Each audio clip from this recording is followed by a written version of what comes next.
Scott Rouse. I'm a body language expert and analyst, and I train law enforcement and the military in interrogation and body language. And I created the #1 online body language course, Body Language Tactics, with Greg Hartley. Mark? I'm Mark Bowden. I'm an expert in human behavior and body language. I help people all over the world to stand out, win trust, gain credibility every time they communicate, including some of the leaders of the G7. Chase. Hey, I'm Chase Hughes, did 20 years in the U.S. military, wrote the #1 best-selling book on behavior profiling, persuasion, and influence. And I teach those things to businesses and people. Greg? I'm Greg Hartley. I'm a former Army interrogator, interrogation instructor, resistance to interrogation instructor, written 10 books on body language and behavior, put together this #1 bodylanguagetactics.com course with Scott Rouse, and I spend most of my time on Wall Street or corporate America. All right. All right, here we go. You make just one reference to it in the book. Yeah. Is that laptop yours? You don't need the laptop. You got a book. You got the book. It's all in the book. And I don't know. I truly... You don't know? The serious answer is that I truly do not know the answer to that. Did you leave a laptop with a repairman in Wilmington? Not that you remember. No. But whether or not somebody has my laptop, whether or not I was hacked, whether or not there exists a laptop at all, I truly don't know. Are you missing a laptop? Not that I know of, but, you read the book and you'll realize that I wasn't keeping tabs on possessions very well for about a 4-year period of time. Here, he starts off by chaff and redirect. He just throws a lot of crap out there for you to bite at and see which direction you'll go. By that, I mean like a plane dropping a bunch of chaff and missiles taking off after it. He's dropping something and hoping you'll get there. He's very vague in his response, always an indicator that somebody is getting the opportunity to avoid the question. He disclaims. His blink rate goes through the roof when he's talking about that, and he starts to trade guilt, saying, hey, I was a bad guy, and get off my back, in other words. And then he does sacred space, a thing I call closing your body, and then milling, so it's barriering, keeping space between me and you, and then adapting. He's milling his hands time he needs something. And if you go back and find Leave It to Beaver and find Eddie Haskell when he's talking, hey, Ms. Cleaver, you see that forehead up, you see all that nodding when he's talking to them. But for now, remember Eddie Haskell. There's this interesting strong gaze that he has as well. Now, he does show this in the Jimmy Kimmel show as well. But in the Jimmy Kimmel show, his blink rate is a lot more. He kind of locks his eyes very wide and tries to hold that gaze without any blink at all. Greg picked up on some specific moments where he can't hold that open eye, that kind of locked gaze that I think is there to kind of almost seduce the eye contact and get the attention and get the buy-in on it. Today we're going to talk about Elon Musk. He did an interview with the BBC, and a guy named James Clayton was the interviewer. Greg, why don't you tell us about the videos? Do you have any regrets on the way that some of the staff were let go? I mean, people cut counts, so... I mean, you mentioned outages there. There have been several. Yeah. And we've actually spoken to an engineer who works at Twitter, and they said that the plumbing is broken here and it's on fire and there could be problems at any minute. Not for very long. And it's currently working fine.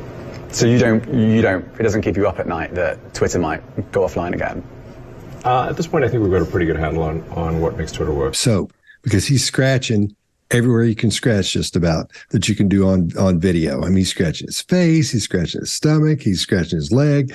As we go through this, there are all kinds of places this guy's scratching. So pay attention to that. And I think quite often it might be his little adapters or signals to himself to say, okay, here I go, I've got to do this, or I'm waiting, or maybe he's adapting with them. I really can't tell because there's so many of them going on in there, but they're the same ones every time. Way here, Elon makes a single shoulder shrug during his comment about people making a living off of their content.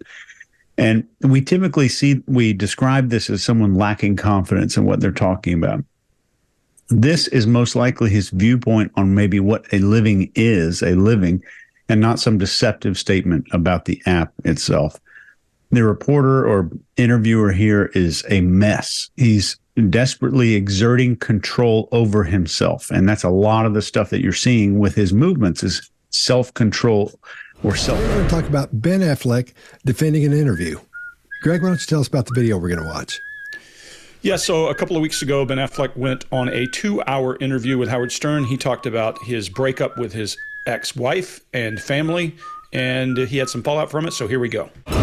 You know, it's a 2-hour interview, and because the movie is about family and all this stuff that's meaningful to me, we talked a lot about my family and, you know, divorce and alcoholism and struggling with real things and how you have to be accountable and loving, and how I work with my ex-wife and how I'm so proud of the way that we work together for our kids, do the best that we can for them. And the irony is, I was really happy with it. You know, I ended the interview. It was a great interview. Thrilled. I thought, wow, I'm a stupid, awful guy. And look, I know people do this. I get it. Me, I'm happy to be sad Batman. I'm happy to be Dunkin' Donuts and the meme. I understand.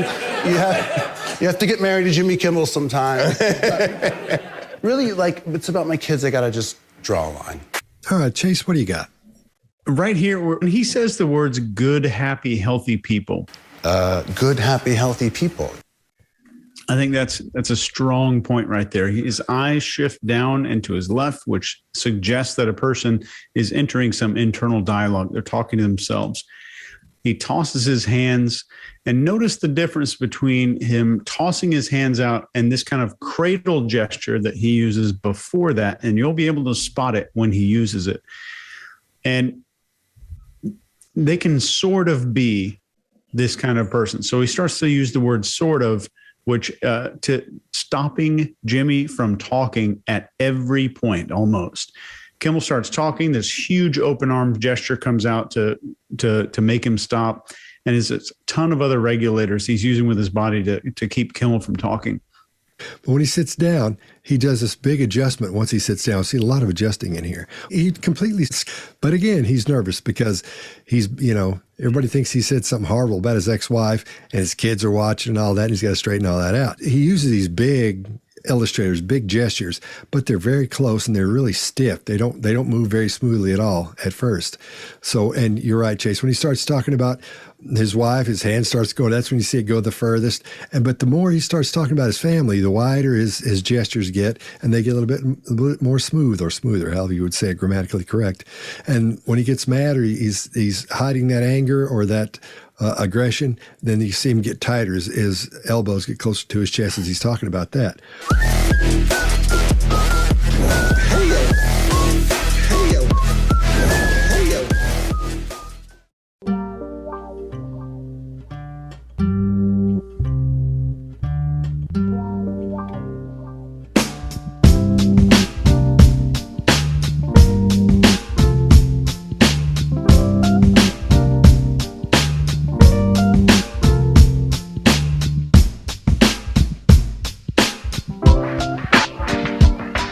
I tried so